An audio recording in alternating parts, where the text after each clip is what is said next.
Hermanos, buenos días, buenos días. Vamos a estar en Juan. Buenos días, Sergio, ¿cómo estás? Vamos a estar en Juan, capítulo 20, versículo 19 al 23. Vamos a hacer algunas cosas acá.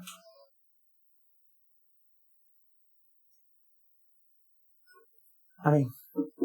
Dice la palabra de Dios en Juan, capítulo 20, versículo 19 al 23. ¿Lo tienen? Amén. Dice la palabra de Dios: al atardecer de aquel día, el primer día de la semana, y estando cerradas las puertas del lugar donde los discípulos se encontraban por miedo a los judíos, Jesús vino y se puso en medio de ellos y les dijo: paz a ustedes. Y diciendo esto, le mostró las manos y el costado. Entonces los discípulos se regocijaron al ver al Señor. Jesús le dijo otra vez: paz a ustedes. Como el Padre me ha enviado, así también yo los envío.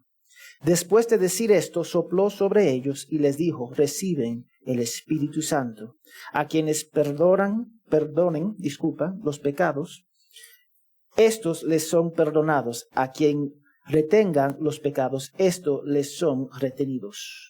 Amén. Vamos a orar. Señor, guíanos. Espíritu Santo, confiamos en tu persona, obrando en nosotros para conformarnos a la imagen de Cristo, confiando en ti para quebrar corazones endurecidos. Ayúdanos para ver la hermosura de Jesucristo y lo que Él hizo en esa cruz. Te pedimos todo esto en el nombre de Jesús. Amén y amén. Hermanos, ya estamos llegando al final del Evangelio de Juan. No sé cuántos años tenemos acá. Yo creo que son 2 años. Pero este libro acá nos recuerda con regularidad la divinidad de Jesucristo como Hijo de Dios y su venida para hacer la voluntad del Padre. Ahora, este libro, el prólogo de este libro, es distinto de todos los evangelios, porque este libro, si nosotros recordamos el capítulo 1, es bien distinto como comienza comparado a Marcos, Lucas. Entonces, cuando nosotros leemos este libro, comienza con Jesús diciendo que Jesús es la palabra de Dios hecha carne, y por medio de la cual se hizo el universo y que revela la naturaleza exacta del Padre, porque comparte en su divinidad. Juan quiere que llegamos a conocer a Jesús, y aunque pensamos que eso no lo necesitamos, eso es la realidad, porque los judíos pensaban que no necesitaban. Y nosotros también estamos entrenados a pensar lo mismo. No necesitamos a Cristo, porque se nos enseña a ser independiente de Él. Nuestra misma naturaleza pecaminosa desea ser como Dios y gobernar nuestras vidas. Esa es nuestra tendencia. Yo me recuerdo trabajando con los jóvenes en la universidad en los Estados Unidos. Y una característica común era que la mayoría querían vivir de forma independiente en su corazón de sus padres. Y déjame decirte, necesitamos ser independientes, de nuestros padres. Parte de eso es saludable, pero nunca independiente de Dios. Ese es el detalle. Nos enseña a ser independientes, pero a veces esa independencia nosotros lo aplicamos a Dios. Bíblicamente hablando, debemos salir de la casa de nuestros padres. Yo lo digo acá porque es saludable. Debemos casarnos para la gloria de Dios, y la mujer debe dejar la autoridad de sus padres y pasar la autoridad ¿a quién? De su esposo. Los hombres deben pasar de ser dependientes de los padres a ser independientes, pero con la responsabilidad de tener dependientes bajo de nosotros. Distinto. Y sin embargo, ambos estamos llamados a vivir dependiendo de Dios y enseñar esa misma característica a nuestros hijos. Pero nuestra naturaleza caída no funciona así. Y cuando vemos a un hombre, vamos a decir un hombre saludable de 40 años, viviendo con su mamá dependiendo de su mamá, ¿qué pensamos nosotros? ¿Es saludable? No es tan saludable. No es tan saludable. Nuestra percepción de ese hombre dice, ¿por qué no quiere salir de la casa? Y yo conozco hombres que me han dicho personalmente, es que yo soy muy egoísta. Así nomás. Soy egoísta.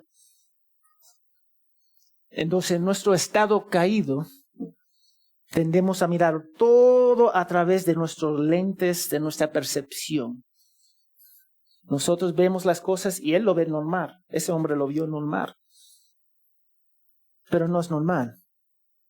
Pero incluso en nuestra fe tendemos a ver las cosas desde nuestra perspectiva y así colocamos expectativas sobre Jesús, la iglesia, el cuerpo de Cristo, basado en nuestras circunstancias. Entonces, eventualmente hacemos la misma cosa. Aplicamos nuestra percepción sobre las cosas de Dios. Y eso muchas veces termina mal.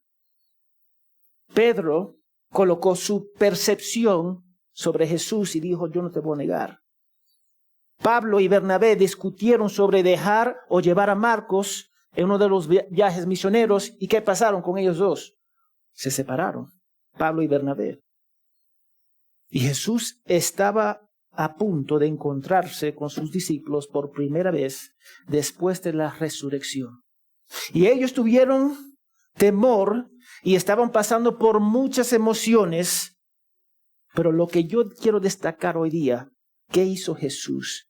¿Qué dijo Jesús? ¿Y cómo reaccionaron los discípulos ante la palabra y acciones de Jesús? Entonces, la primera cosa que yo quiero destacar es lo que Jesús hizo en versículo 19. Dice, al atardecer de aquel día, el primero de la semana, y estando cerradas las puertas del lugar donde los discípulos se encontraban por miedo a los judíos. Los discípulos estaban asustados porque si Jesús era el enemigo del imperio romano, ellos también eran enemigos del imperio romano y ellos también eran enemigos de los líderes religiosos. Entonces ellos estaban marcados. Tenían miedo de ser arrestados, encarcelados, y ellos tenían miedo de encontrarse en el mismo fin que Jesús. ¿Quién no va a tener miedo de eso? Así que hicieron dos cosas. Buscaron un lugar, cerraron la puerta y no dejaron que nadie entre. Eso es lo que ellos hicieron, en cual yo creo que es comprensible. Ahora, algunos van a decir, no, yo voy a ser diferente, yo voy a predicar a Cristo. No, es una mentira. Nosotros tenemos la tendencia de decir, no vamos a hacer esto o aquello. Leyendo David, Samson, leyendo todos estos hombres y mujeres, no voy a ser como ellos. Vamos a ser exactamente o peor. Pero ellos tenían miedo y era comprensible. En su miedo, olvidaron la grandeza y el poder de Dios.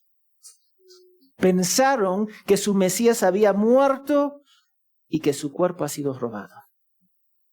En el Antiguo Testamento vemos una y otra vez cuando Israel y Judá tenían miedo de lo que estaba por venir. Y en su miedo de ser conquistado, ellos sacaban todo el oro de la casa de Dios y dáselo a sus enemigos. Toma, por favor no me ataque.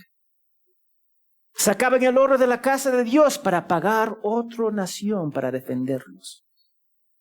O simplemente cedieron.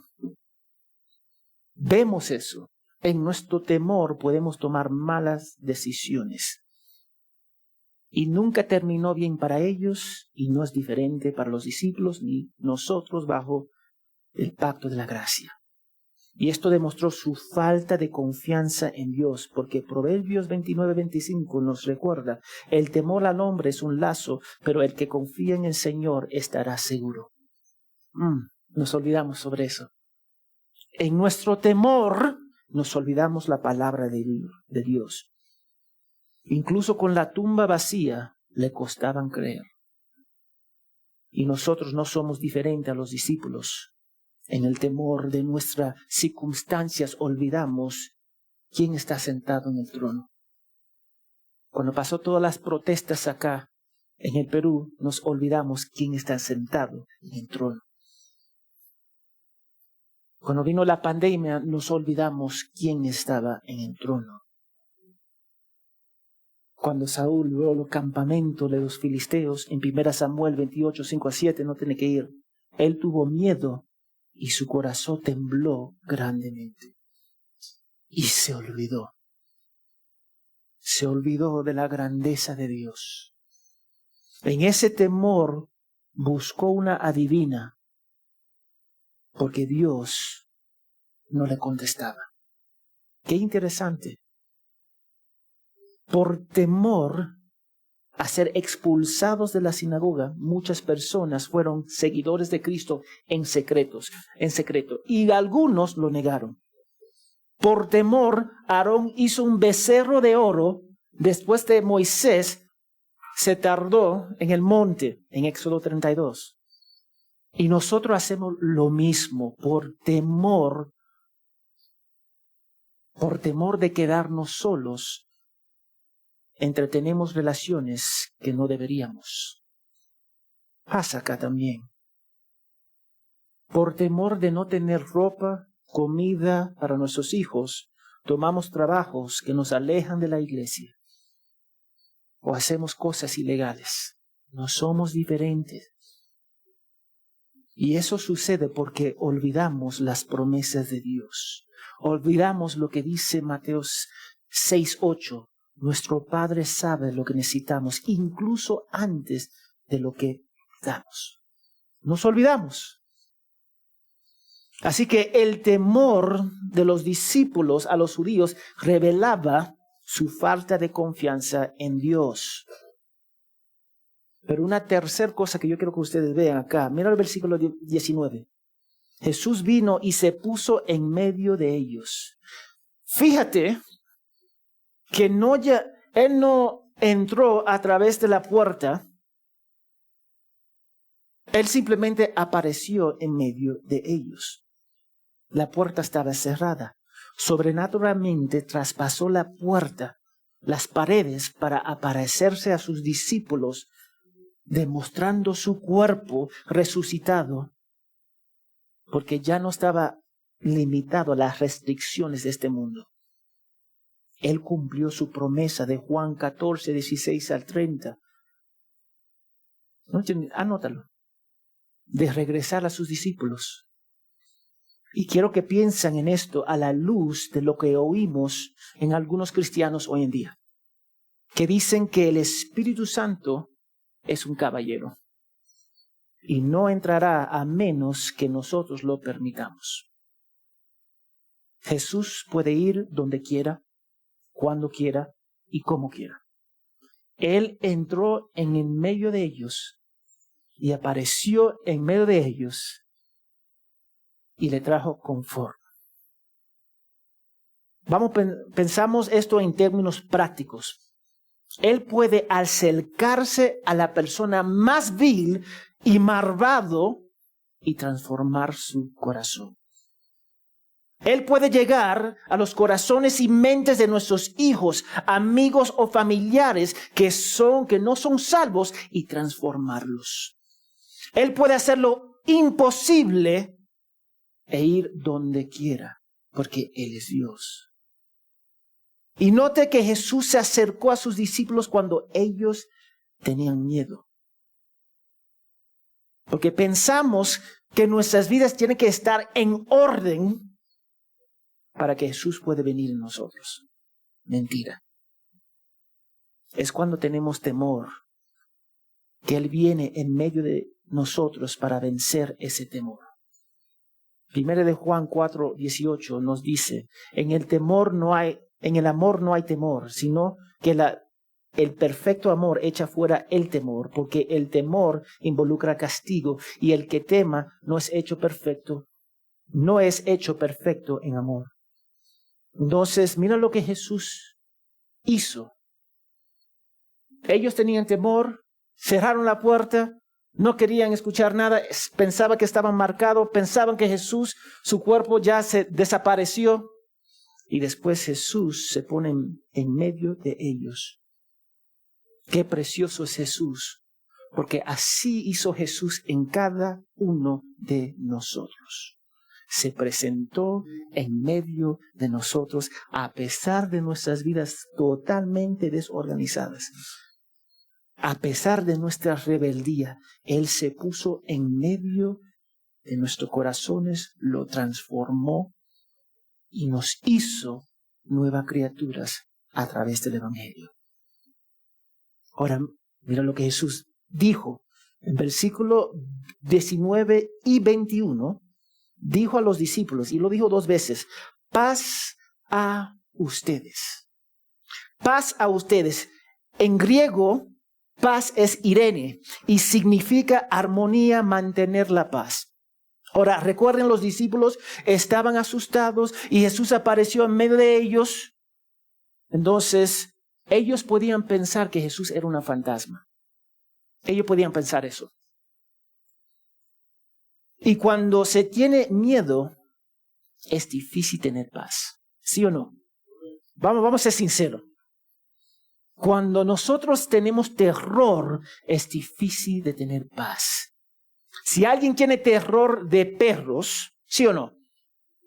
Y vamos a decir, van a la casa de la hermana Nilda y ve ese perrito que se llama oso. Es un oso. Van a tener ¿qué? Terror. Van a tener ese terror y va a ser difícil tener paz en ese terror. Y no importa lo que hace Nilda, tampoco. No importa si cierra la puerta. El terror va a estar ahí. Entonces, las palabras de Jesús trajeron consuelo inmediato en sus corazones y espíritu. El momento que Él dijo, paz a ustedes, se calmó las cosas. Y ellos en realidad tuvieron paz porque Él les dio paz. Él les dio paz en ese momento, en esa situación. Y no solo eso, trajo las palabras de Jesús en la cruz cuando dijo consumado es. ¿Por qué? Porque cuando Él dijo consumado es, Él trajo la paz con nosotros, con nuestro Padre Celestial. Ya no hay enemistad con el Padre y nosotros, porque Él hizo en esa cruz lo que nosotros no podíamos hacer. Entonces Jesús no solamente le dio paz en ese momento, sino le dio paz eternamente a través de su persona y obra. Y luego Jesús verificó esa paz. Es importante que nosotros verificamos esa paz, mostrándoles sus manos y su costado en el versículo 20. Ahora, ¿por qué? Porque Jesús no era producto de su imaginación, era real. Y todos los discípulos estaban ahí, porque Tomás no estaba presente, lo vieron con sus propios ojos. Paz a ustedes, amén. Toca mis manos. Mira mi costado. Para que ellos podían tener la seguridad que Cristo estaba vivo. Ahora, Jesús no los reprendió. Él podía reprender su incredulidad. Y aunque podía haberlo hecho en ese momento, ¿qué hizo? Lo consoló. Lo consoló. Nosotros todos éramos niños en un momento, ¿sí o no? A veces merecíamos esa disciplina, pero nuestros padres de vez en cuando la luna y el sol se alineaban perfectamente, nos mostraron gracia. No nos dieron esa palmada que nosotros en realidad merecíamos. Él podía reprender a los discípulos por su incredulidad, pero le mostró gracia en ese momento. Esa es la belleza de nuestro Padre Celestial. Merecemos el castigo eterno, pero nos da la gracia en Jesucristo. Él consoló a los discípulos y aseguró que Él había vencido la muerte, el pecado y el diablo. Qué precioso es eso. Que tuvieron el consuelo en su temor, que Jesús estaba vivo. Y no solamente estaba vivo, tenían paz. No solamente paz en ese momento, y aunque ellos no podían captarlo, pero paz eternamente. Y el resultado de ver su Salvador, no recibir la disciplina que ellos merecían, se ve en versículo 20, cuando dice, entonces los discípulos se regocijaron al ver al Señor. Jesús cumplió su palabra en capítulo 16, 22, cuando dijo, ahora ustedes tienen también aflicción, pero yo los veré otra vez y su corazón se alegrará y nadie les quitará su gozo. Ahí está. Ellos vieron a su Salvador y ya sabían que ya su Salvador venció la muerte, el pecado y el diablo. Nada podía tocar a Jesús. Ellos estaban eternamente gozosos, aunque no lo entendían. Estaba vivo y ahora absolutamente nada podía amenazar a Jesús. Qué precioso es eso. Jesús quería que ellos vieran y conocieran y creyeran en Él como su Salvador. Y déjame decirte, en la mayoría de las religiones, los dioses están lejos observando qué pueden hacer. Así son las mayorías, pero en la Biblia, el Dios de la Biblia, Él envía a su Hijo para que habite en nosotros. Él salva al pueblo de Dios y después nos adopta en la familia del Padre. Es Dios haciendo lo que nosotros no podemos hacer, porque ninguno de nosotros podemos cumplir la ley de Dios perfectamente. Entonces Jesús inició esa paz con ellos, eligiéndolos, muriendo voluntariamente en la cruz por ellos, apareciendo en medio de ellos después de la resurrección, demostrando que estaba vivo y más tarde dándole el Espíritu Santo. Y todo verdadero discípulo conoce personalmente al Señor. Todo verdadero discípulo. Yo me recuerdo cuando yo viajaba y entraba en la casa después de 2 semanas en la selva. Y mis hijos eran pequeños. Yo entraba y ellos corrían, papi, y se lanzaban encima de mí. Y yo no estaba preparado a veces. A veces sí estaba preparado, pero muchas veces no estaba preparado. Y ellos saltaban a mí, ¿qué me trajiste? Buscaban en mi mochila, sacaban cosas. Pero estaban emocionados de ver a mi persona. Como nosotros deberíamos estar emocionados a ver nuestro Padre Celestial y estar conectado con Él a través del Hijo. Eso es precioso, ser amado por Dios. Es precioso saber que nosotros lo amamos porque Él nos amó ¿qué? Primero. Es precioso saber eso. Y cada persona, cada verdadero discípulo tiene una relación personal con el Salvador. Y esa relación personal cambia nuestras vidas, como cambió su temor en gozo. Cambia. Cristo va a cambiar tu vida, sí o sí. Tenemos que captar esa realidad. Si Cristo no cambia tu vida, probablemente no lo conoces. Si Él no cambia tu vida, significa que tú no has conocido el Cristo de la Biblia. Porque el Cristo de la Biblia siempre va a producir un cambio, sí o sí. Siempre va a producir un cambio. Si está deprimido, va a estar gozoso. Si está gozo, va a tener más alegría. Sea lo que sea, Él va a producir algo. Entonces Jesús no solamente le apareció, le consoló, Jesús le encomendó a hacer algo bien específico. Mira el versículo 21. Estamos en Juan capítulo 20, versículo 21. Mira lo que dijo. Paz a ustedes, pero esta vez había una acción conectada cuando dijo, como el Padre me ha enviado, así también yo los envío. Entonces, paz a ustedes y después le da una acción. Paz a ustedes. Nosotros pensamos en paz, en tranquilidad. Sentar en la silla cómoda, echado en la cama. No. Paz a ustedes. Ahora hay una acción que tú tienes que seguir. Como el Padre me ha enviado, así también yo los envío. Él le dio el propósito de ser embajadores o misioneros de Jesús para que ellos podían continuar el trabajo de Jesús de predicar las buenas nuevas del Evangelio hasta el fin del mundo. Entonces yo quiero que ustedes vean el orden. Primero, Jesús le dio paz. Amén. ¿Cuál es el opuesto de paz? Caos, conflicto. Vamos a decir conflicto. Justo estamos viendo hoy día en la escuela dominical. Vamos a ver qué es el opuesto de paz. Conflicto. Conflicto.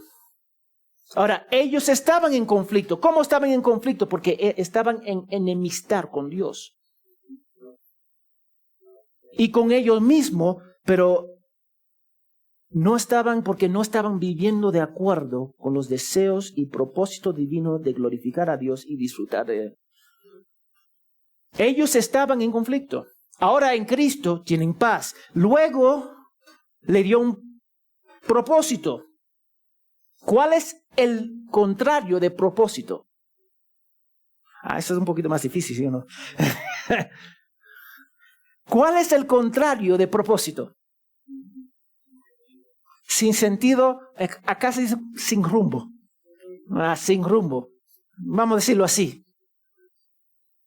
Cada discípulo tenía el propósito divino de predicar el Evangelio, hacer discípulos, servir a la iglesia sin excepción.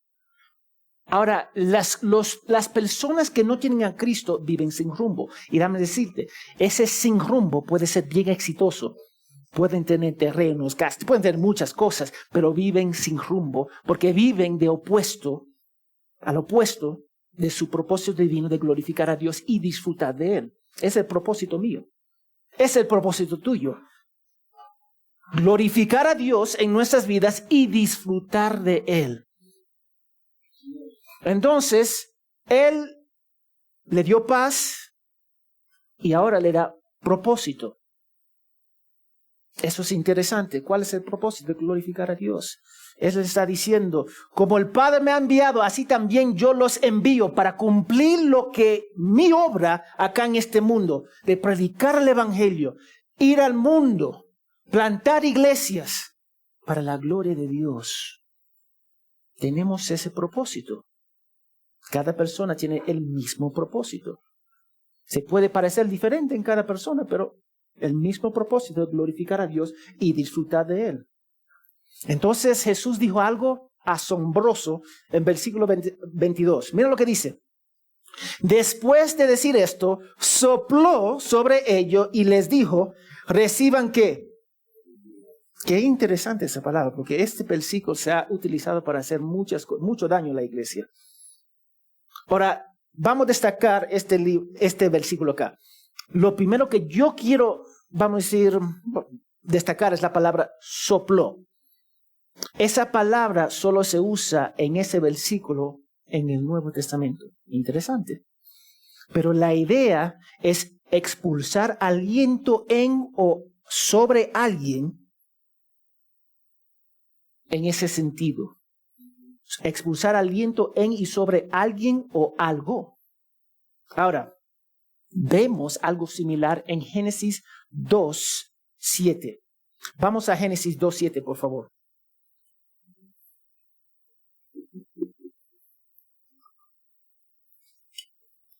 Génesis 2:7 es el primer libro de la Biblia. Amén. Dice, entonces el Señor Dios formó al hombre del polvo de la tierra y ¿qué? Y sopló en su nariz el aliento de vida y fue el hombre un ser viviente. Ahora, hay otro vamos a decir, versículo que tiene esta idea. Ezequiel 37, versículo 9 al 14. Este es el capítulo cuando él profetizó a los huesos secos. ¿Se recuerda? Vamos a leer Ezequiel 37, versículo 9 y 14. Mira lo que dice el versículo 9. Entonces él me dijo, profetiza al Espíritu, profetiza, hijo del hombre, y dile al Espíritu, así dice el Señor Dios, ve a los cuatro vientos, oh Espíritu, y sopla sobre estos muertos y vivirán. Y vamos a saltar al versículo 14. Pondré mi espíritu en vosotros y vivirán y los estableceré en su tierra. Entonces sabrán que yo, el Señor, he hablado y lo he hecho, declara el Señor. El punto de este versículo acá es que Jesús, como el Padre, puede infundir vida en personas espiritual y físicamente. Ese es el punto. Y eso tiene sentido a la luz de 2 Corintios 5:17, que dice, de modo que si alguien está en Cristo, ¿nueva qué? Criatura es. Las cosas viejas pasaron y ahora han sido hechas nuevas. Así como Dios da vida, Jesús da vida espiritualmente a los creyentes en la salvación a través del Espíritu Santo. Ahora, la segunda cosa que yo quiero destacar del versículo 22 es que dice algo, yo creo que entienden algo acá. Cuando Jesús dijo que sopló sobre ellos, era simbólico. Porque en realidad apuntaba a algo que venía. Lo encontramos en Hechos capítulo 2. ¿El día de qué? Pentecostés. Ahora, sabemos que era simbólico. ¿Tú sabes por qué? Porque no había un cambio real en los discípulos en comparación en el día de Pentecostés. Segundo, ellos todavía tenían miedo y se reunían en escondidas, para ser sincero. Pero, sin embargo, después de recibir el Espíritu Santo, hubo una audacia en ellos que solo podía atribuirse a que Dios moraba dentro de ellos. Se nota, Jesús dijo que después de irse enviará el Espíritu Santo. Él dijo eso, pero Él siguió con ellos 40 días después de la resurrección. Juan 16:7. No tiene que ir. Ahora, yo tengo que aclarar esto. ¿Por qué? Porque muchos pastores usan este versículo para justificar soplar aire sobre la gente para recibir el Espíritu Santo. Eso es lo que ellos hacen con este versículo.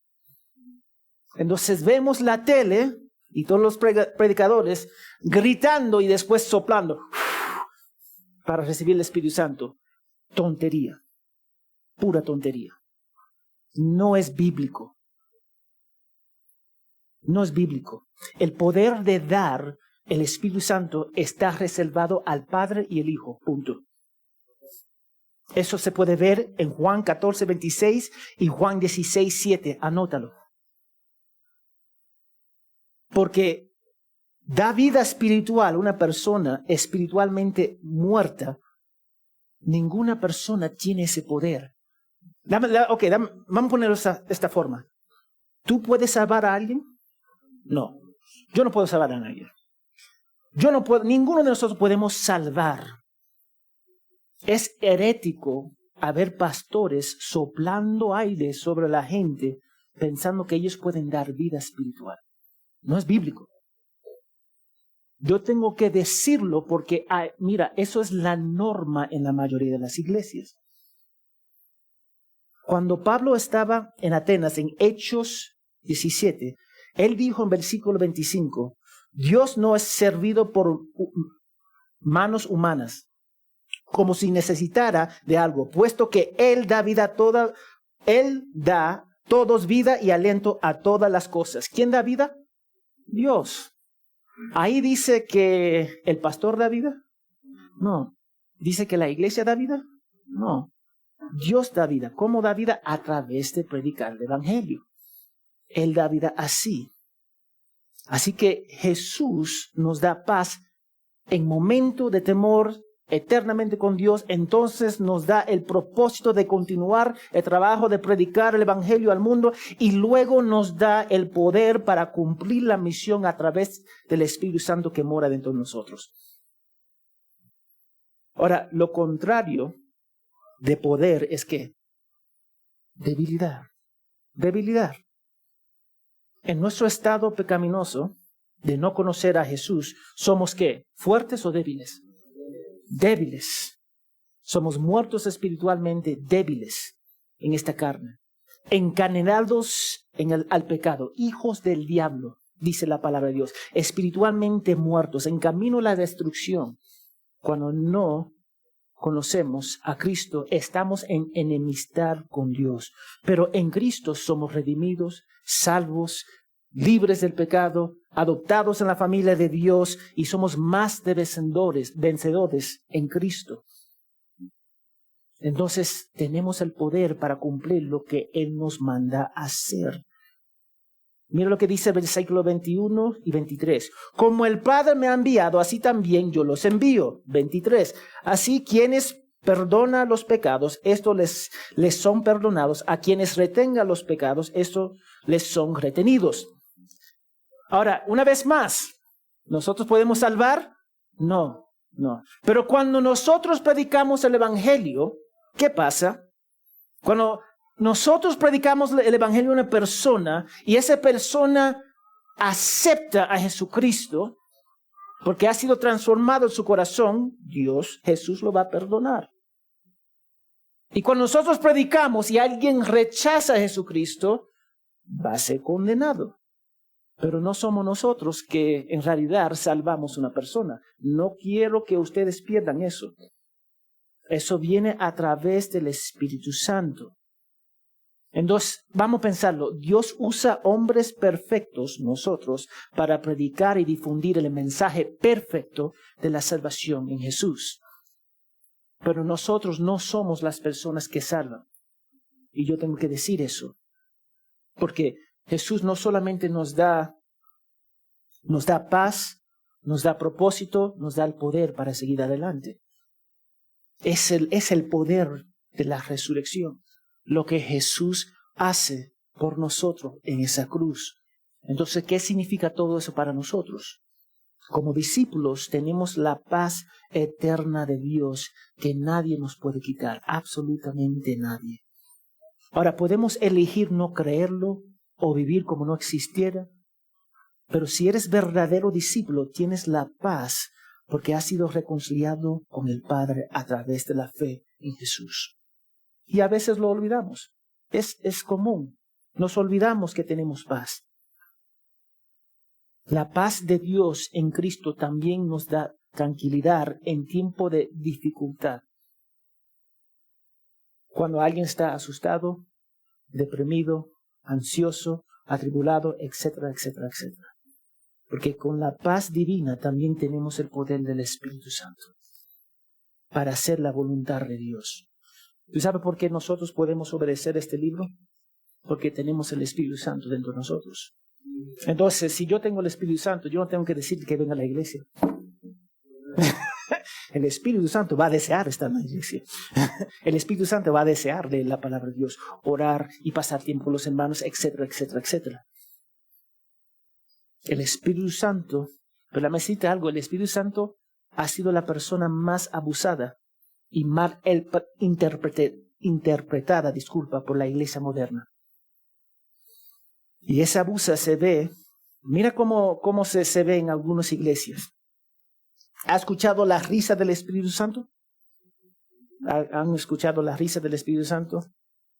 ¿Ha escuchado no tomando decisiones hasta que el Espíritu Santo hable? Yo he escuchado eso. Y a veces, cuando eso pasa, eso va paralizando a un creyente a no hacer nada. Hasta que yo escucho que el Espíritu Santo tengo que comer, no voy a comer. ¿Tú ves la lógica? O en hiperactividad. Lo lleva al otro extremo. Siempre tengo que hacer. El Espíritu Santo me dijo.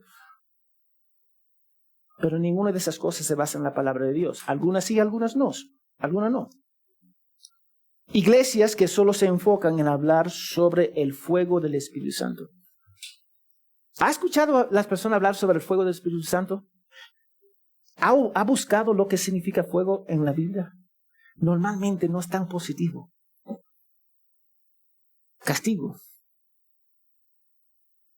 Pero hablan sobre eso.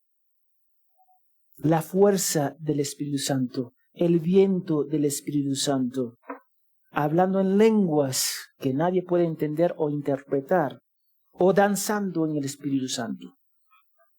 Todas esas cosas tú lo vas a ver en la iglesia, porque ellos toman textos afuera de ¿qué? De contexto. Eso es lo que hacen.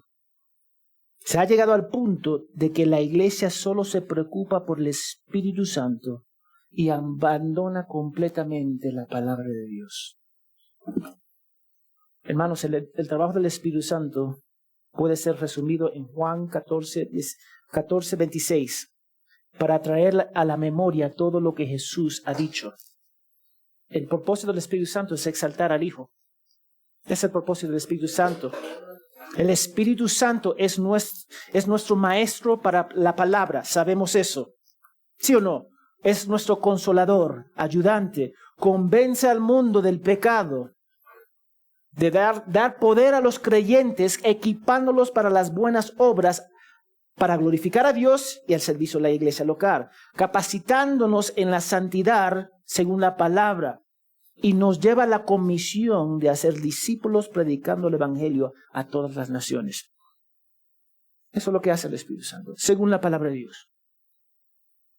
Entonces, el mero hecho que Jesús sopló, nosotros vamos a sacar ese contexto y hacer toda una teología que no se encuentra en la palabra de Dios. Y no podemos hacer eso. Porque a veces, y lo que pasa, a veces las personas hacen su fe a girar en torno de ellos. Eso es lo que pasa.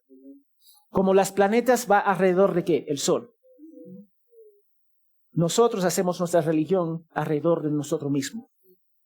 Estamos más preocupados de nuestro ministerio. ¿Has escuchado sobre eso? De lo que podemos sacar de una situación. ¿Cómo la iglesia puede servirnos? Y terminamos como bebés haciendo su berrinche en la iglesia y nuestra fe. Porque hacemos las cosas de Dios para nosotros mismos en lugar de la gloria de Él. Eso es lo difícil, hermanos. Jesús está diciendo, Él nos mostró paz a ustedes. Nos dio el poder y nos dio un trabajo. Y es triste que usan este pasaje para sacar una teología que no es bíblico. Porque queremos hacer la fe en torno de nosotros mismos. Hermanos, déjame decirte, las cosas de Dios para nosotros no es para nosotros, es para la gloria de ¿qué? De Él. De Él. Jesús inmediatamente dio a los discípulos y a nosotros la misión de predicar el Evangelio para el perdón de los pecados y la advertencia de las consecuencias de rechazarlo. Nosotros somos embajadores, no se olviden eso. Estamos acá simplemente para predicar el Evangelio, nada más y nada menos. ¿Por qué yo tengo que decir eso? Porque nosotros constantemente tratamos de descifrar la voluntad de Dios. ¿Qué es la voluntad de Dios? ¿Qué es la voluntad de Dios? Los hermanos se acercan. ¿Cuál es la voluntad de Dios en mi vida? Déjame decirte cuál es la voluntad de Dios en tu vida. 1 Tesalonicenses 4:3, anótalo. Nos dice que Dios desea nuestra santificación. Esa es la voluntad de Dios en su vida. Juan 17:17. Dios desea que seamos santificados en la verdad. En 1 Corintios 10:31 debemos hacer todo para la gloria de Dios. En Romanos 12:1-2 estamos llamados a someter nuestro cuerpo como sacrificio vivo y renovar nuestras mentes con la palabra. En Filipenses debemos vivir para Cristo y morir como ganancia. En Mateo se nos llama a ser discípulos predicando el Evangelio, 28. En Santiago se nos dice que debemos alegrarnos en las pruebas porque nos va a hacer madurar. En Mateo 6 debemos usar nuestros sentidos para Dios. ¿Cuál es la voluntad de Dios? Está aquí mismo. Está aquí, está acá. Es como yo te pregunto, ¿quién es mi esposa? Es ella. ¿Cuál es la voluntad de Dios? Está acá. No se olviden, está en este libro. Seguimos pensando que nuestro propósito en el Señor es algo místico. No es algo místico, es algo tangible que se encuentra en la palabra de Dios. Y si somos sinceros, es simple. Es que simplemente queremos rechazarlo, porque no queremos someternos a lo que Él desea en este libro. Entonces, yo te diré lo mismo que el Señor dijo a los discípulos. La paz sea contigo. La paz. Y tenemos esa paz en Cristo. Viven y caminen en esa paz, porque somos redimidos, somos adoptados por el amor de Cristo que se encuentra en esa cruz.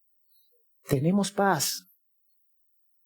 Y dame decirte, ya no hay más condenación para nosotros.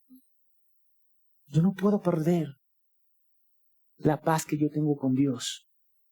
Y debemos aprender a caminar en esa verdad, que tenemos paz con el Padre. Y para aquellos de ustedes que dudan de su fe, Dios te está dando una oportunidad hoy día para experimentar personalmente el poder, el propósito y la paz que vemos en este pasaje, que solo puede encontrarse en Jesucristo.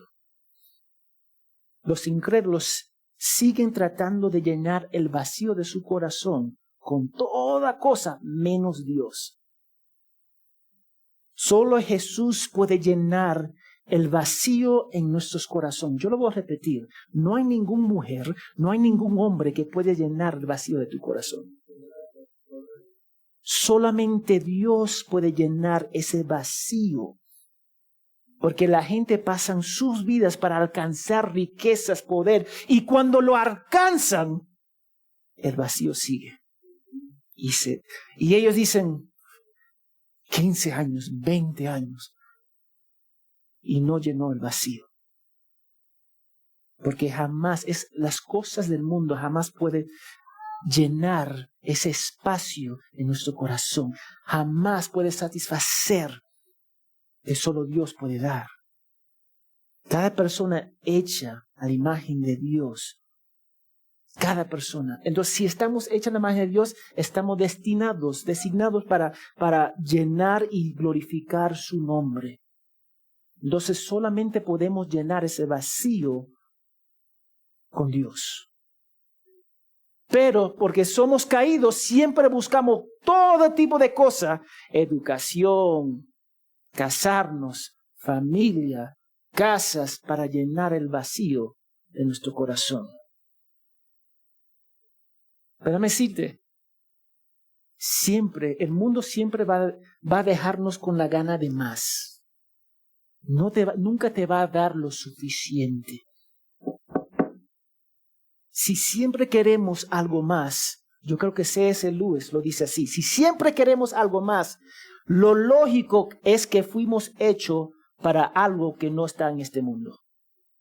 Si siempre deseamos más, si llegamos a un punto que ya tú tienes tu matrimonio, tu familia, tu carro, tu casa, y eso no llena el vacío, la lógica es que fuimos designados para algo celestial, que solamente se puede lograr sometiéndonos a Jesucristo. Y eso va a producir santidad en tu vida. Y eso es lo que a nosotros nos cuesta. Nos cuesta. Nos cuesta entender que este mundo no va a satisfacer el vacío del corazón. Porque tus pecados te dejan en enemistar con Dios. Y la única forma de tranquilizar y apaciguar nuestra conciencia es sometiéndonos al único Salvador que Él ha proveído. Y eso es difícil porque eso significa que tenemos que humillarnos y decir: Cristo, tú eres mi Salvador. Me someto a tu persona y voy a dejar de buscar las ofertas de este mundo vacío. Y después tú vas a ser transformado. Y después tú vas a ser adoptado. Y después tú vas a cambiar radicalmente.